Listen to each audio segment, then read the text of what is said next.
Hey guys, we're back. Thank you for your patience. So we're having some technical difficulties, but it looks like we're good to go now. Um, as we were saying, the guest that I'll have on today is Michael Bachochin. He's the director of Parallax. So let me bring him on. Hello, Michael. Hey, Just to start, I know, like I said, we were having some technical difficulties before, but uh, to start with the first question, talk a little bit about like the origins of this film and how it came to be. definitely. So, just to recap, my film Parallax is about Naomi, a young artist who wakes up in a life that she doesn't recognize, and it's her journey to find the truth in her realities. Basically, the seed concept of this idea, I had been suffering from like a really long, like kind of like tail end of depression, and I was just going through like a really, really like just very unrewarding, unsuccessful artist period of my time. I produced a lot, so I was doing a lot of commercials, a lot of like TV work that just wasn't really gratifying me in like the artistic way that I needed. And I had a client, and he's kind of like a prolific like Lifetime Hallmark movie director producer. He writes and he's done 100 movies, and he's like, I spit these drafts out in a couple days. Like, come on, you could do it. I'm like, I don't know, enough eye rolls later. I don't think I can do it. I don't know. I've never really written a script in 3 days. Give me a couple weeks, sure, but not 3 days. And he's like, whatever. Like, if it sucks, it sucks. It's okay. And and I did it. I did it after 3 days, and I basically started with the only nugget of truth I had in my life at that time, which was a character kind of detached and cold from reality who was having a really hard time connecting with anything. And basically I wanted to make mental illness the theme of the film without being inundatedly like beating a dead horse. Yeah. And it's movies like that just don't do anyone any justice, because the point of a movie is to be entertaining, not just spit some socio-political message or some message about culture or society, and I just hate that. It's spoon feeding sucks. Like, nobody wants to be spoon fed information. Absolutely, absolutely. So, well, with that being said, with a film that's that personal for you, were there elements of it that you felt struck too close to home, or perhaps it was the opposite? Maybe it was very cathartic for you to be able to pour that out into a film. Can you talk a bit about that? No, it's very cathartic, and I think that film is, especially like such a close to home concept. I worked with such a close team of professional filmmakers who understood it, and they allowed me to use this as a moment of creative expression. And I tend to do that with my projects because they're very, it's very they're very emotionally loud, and that's just the kind of filmmaker I am, because I express myself in that creative outlet. And so it is very like it's like stretching a muscle cramp out. Yeah, definitely. Now, in watching the film, no one.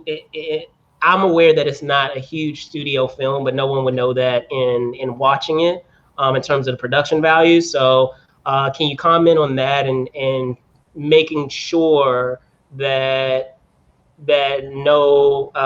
that every dollar was stretched, so to speak, and that you were able to maximize, all the resources that you had to make it, the best quality as possible.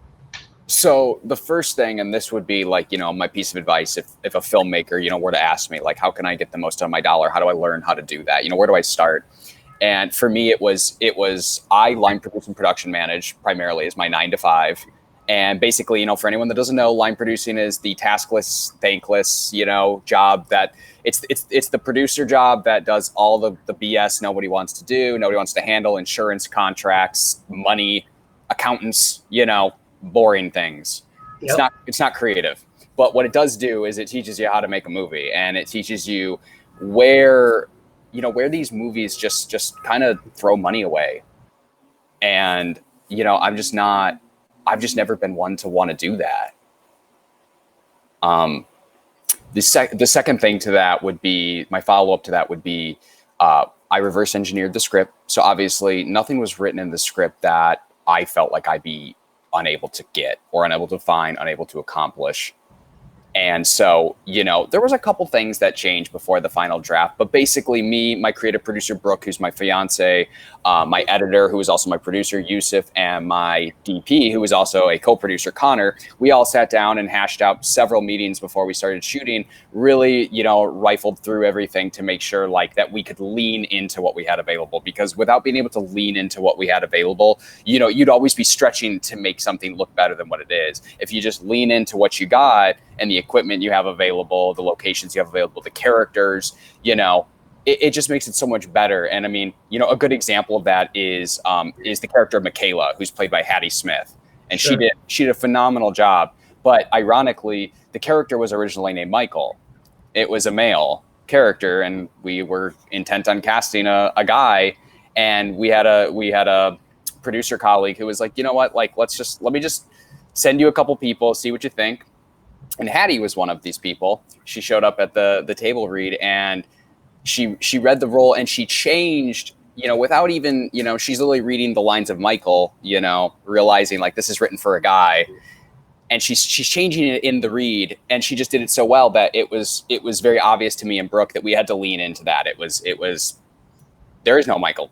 We have Michaela. We don't have a Michael. Like, I don't know what you're talking about. Gotcha. And to comment further on that question is, you know, this film is quite cerebral, and it's a film that you really have to pay attention, and you know, to be able to make sure that you're following it. Were there elements of it, and this is going back to the finance portion of it, were there elements of it where it doesn't matter, you know, how much you prepare, but you still, despite all the preparation and knowing that, okay, this is going to be an element that we're going to try to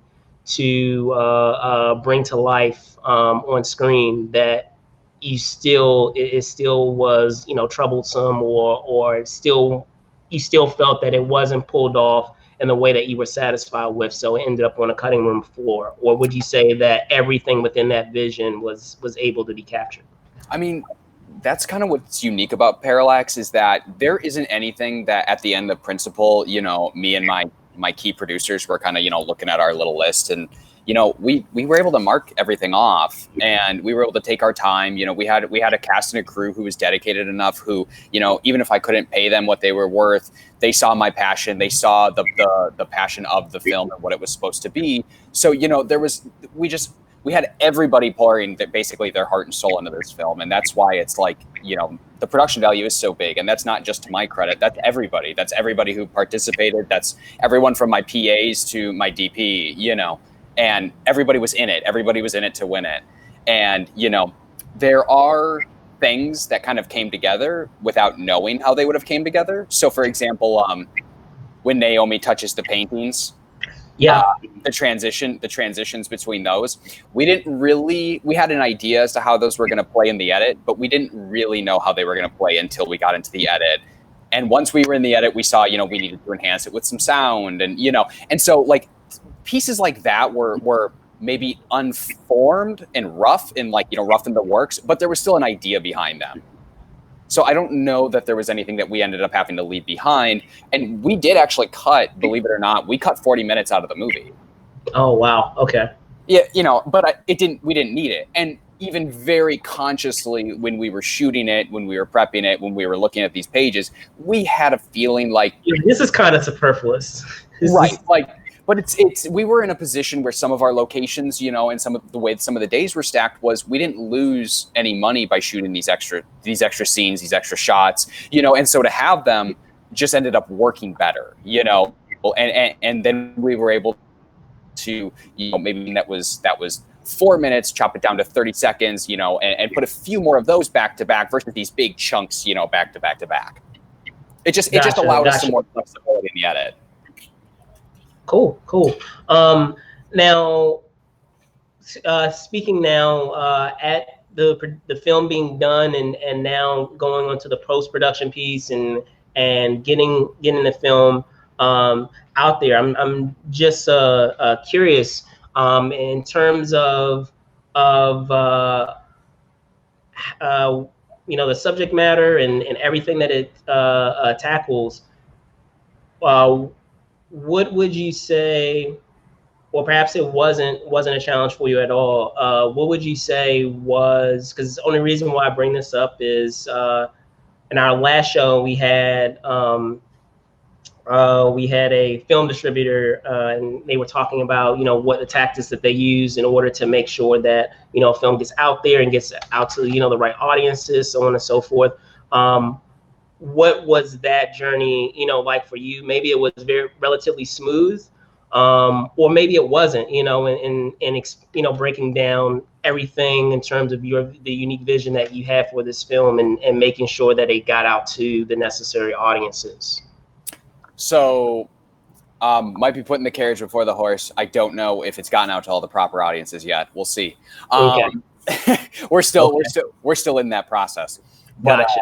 And pandemic has complicated that beyond Sure. anyone's imaginations. Absolutely. No, but I think kind of speaking at it more esoterically and kind of more like largely is that I think it's important to have a very specific and definitive place that your project will land. Yeah. And, it's not about holding yourself to like landing on the X. It's about trying to get as close to the X as possible. So, to simplify, and again, just to simplify and to make a very superficial analysis, part of our aesthetic was, if we were to be distributed by a big distributor, where would we fit? What catalog would we fit in? And we were talking about this in the creative preparation for the project. It wasn't so much that we could change our film to fit that. It was just knowing, and again, leaning into what we had available. How do we become that movie? So we're an art house movie. Of course, A24 is the epitome of art house release. So, Right. So, aesthetically, visually, we would want to fit into that catalog, and so what ticks do we have to, check off the box to make sure that we do fit that kind of criteria, production value, style, pace, and so I think it's just really important as filmmakers to know where your film's going to land and what you want to do with it. And I mean, truthfully, a lot of directors don't know that. That's why, I tend to call myself more of a producer than I'm a director. I'm a businessman, before I am a creative, director, so to speak. But it's the lens that you look through it with, and it's who you want to see it, where you want it to be, and what you want the movie to be. And I think that helps define, your marketing, your distribution, and how you get it to your audiences and how you execute that along the way. Definitely. And it actually brings me, I mean, you touched on it just now, but delving further into it, talking about, the strategy for, releasing the film. I understand that I suppose today would have been the release for the film. However, obviously, with the environment that we're in, it's been complicated, and now now you guys have it on hold. Still, considering all of those things, has it, or maybe it's still too early to dive into it, but has it affected the amount of time that you still strategize for it to be in theaters, or maybe it's condensed that window for you, or maybe you guys are still, like I said, still too early, and you're still in talks about it of what that's going to look like? Well, inversely, as an independent film, it's foolish to try and compete with Marvel movies. Like your low budget movie can never compete with this $100 million marketing machine. And so I think it's important that, like, again, from the lens perspective, you have to remove yourself from that. You have to think, just because they do it doesn't mean I have to do it. So with that being said, we're, because of the pandemic, looking at moving out into what we call like a longer term exhibition window. And, and so basically kind of with the idea that, theaters are questionably even doable in, July of 2020 with the COVID pandemic going on. It's like, personally, I wouldn't want to be in a theater. I understand, but I think that you just have to be flexible. And I think that that's where a lot of these big studios and these big, even these big indie companies, they're really going to like get stuck, and they're going to trip, you know, on the little stones, because they're going to try to fit this model that worked in 2018, 2019. The market worked, that, you know, their boards were happy with their returns. But, you know, all of a sudden we're in 2020, everything's a variable, and you're kind of just taking pot shots, hoping that the decisions that you make for your film are going to be the right ones. Like, there are no precedents currently, like, of what works. And, you know, like we have the IFC's The Wretched, you know, which was like #1 box office for what, like 6 weeks, you know, and it's like some little horror movie, you know, and that's awesome. And, you know, so there's no precedent. It's Wild West right now. So anyways, what I'm getting at is I think that it's really about being flexible, and it's about saying, like, you know what, I don't want to commit to a 1 month theatrical window or a 2 month theatrical window. You know, I kind of keep telling people Parallax will be available digitally and physically sometime in 2021. I mean, it might be available before that, but it'll for sure be available then, you know. And I think we'll probably just kind of do drive-ins, outdoor theaters, outdoor screenings. You know, we're partnering with some, you know, counties and cities here and there, you know, to like do outdoor stuff, you know. And it's just, I think it's just about trying to provide entertainment during this weird, really weird time. Definitely. Yeah. No, the only reason why I asked that, I mean, yeah, you have your major theaters out there, your AMC's, your Regals, but I mean, in terms of like the independent ones, your landmarks. That's the only reason why I asked, because it would be us with independent film, that something you be able to foresee also. So looking beyond this film, or perhaps you're still, you know, in the midst, obviously, of still chatting or discussing this film during its run, are there films that you still have gestating that are still that you're able to, you know, discuss? And if so, you know, what do they look like now with everything that's going on? Or maybe, you know, you've had to make, you know, tweaks to it based on everything that's going on. So are you able to those? Yeah, so I have 2 features that are in the pipeline right now, but they're kind of, you know, I think, you know, I keep getting scripts in my inbox and emails, and, you know, come consult, come manage our film. You know, we're going to be ready to go as soon as COVID slows down. And, you know, I've been getting those emails for months now, and things haven't really changed, you know. And so it's hard to really commit and say, like, where any of this is going to end up. You know, like, could I go take 10 people up to Alaska and shoot a movie right now? I mean, probably. I mean, it'd probably be relatively safe, you know, but you know, it's too hard to say. I have 2 thrillers. One is a horror thriller that's kind of like a surrealist nightmare twist on like a cabin in the woods trope. Okay. And then one is called Hunter's Moon, which is a little bit more like, it's a little bit more edgy and gritty, like a Good Time or an Uncut Gems. And we describe that one as an adrenaline thriller meets a female revenge flick. Okay. And so, you know, both films really strong, you know, female leads, and, you know, this really, really fun, fast movies by comparison to Parallax. Very, very different approach. Awesome. Well, Michael, thanks again. I really do appreciate it, man. Thanks so much for coming on Movies and Shakers Unlimited. Can you tell folks where they can find you? Yes, absolutely. You can find me on Instagram at MW Bachochin. Brandon, I don't know if you can put those links up. Yeah.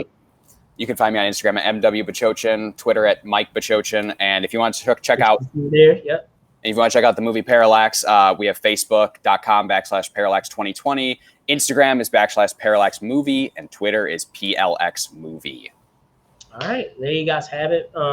Again, Michael Bachochin, thanks so much for coming on, our guest today. I'm your host, Brandon Choi, host and co-creator of Movies and Shakers Unlimited.